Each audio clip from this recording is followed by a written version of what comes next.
We've lost about a third of our revenue budget in the last 5 years, so a third of the money that we get to spend on goods and services and personnel simply isn't there. And that really provokes you into thinking in a very different way, and part of that has to be technological advances. The old working method may be to come into County Hall to pick up all your files, and then you start your work. End of the day, you'll come back and you'll write up your notes. There's no longer a need to do that because you've got your devices with all of that data on there. It means I get a more efficient worker who is productive for 80-90% of the day rather than 60-70% of the day. So my view is there are many cost savings to be had there.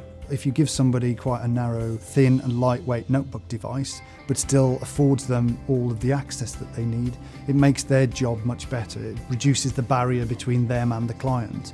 But what we didn't expect to happen so quickly was the use of social media picked up by the social workers.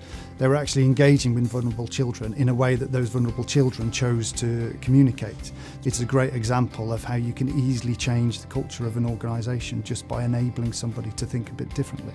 New capabilities of mobile working are particularly exciting.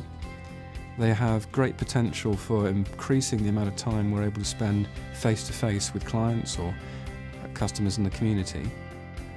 With that comes the increased efficiency of being able to see more people, and that increased ability is great. About 3 years ago, we had about 150 offices here in Somerset. We've now already reduced that by a third by adopting smart technology and smart working. That's really useful, and we'll continue to do that. So our estate will come down and down, so our cost savings are enormous.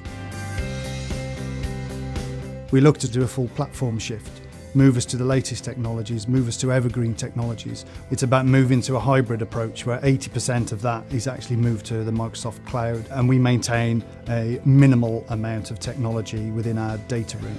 We can also utilise the complete platform of products that comes with the Office 365 suite. That replaces a lot of our existing applications, so it saves money. We're looking at an overall investment within technology of around the £4 million mark, but what that will realise is £2.8 million per year in savings. We started off with Microsoft Cloud Navigator, and what became quite clear was there was a very good working relationship. It was much more collaborative than I was used to having with other suppliers. Microsoft staff sit intermingled within all of our other program staff, so you can't actually tell one from the other, and we're finding that has enabled us to move much quicker than we previously envisaged. So we've taken a 3 to 4 year timescale down to an 18-month to a 2-year timescale. This is a very exciting journey. I have to say everybody who's involved in this programme is not only getting access to all of the latest technologies and the learning curves that you go through, but there's a real sense that we're making a difference to this organisation. Working with key partners like Microsoft, again that focus on our core activity to really improve outcomes for people, that really gives me confidence that I'm working with an organisation that I want to work with in the long term.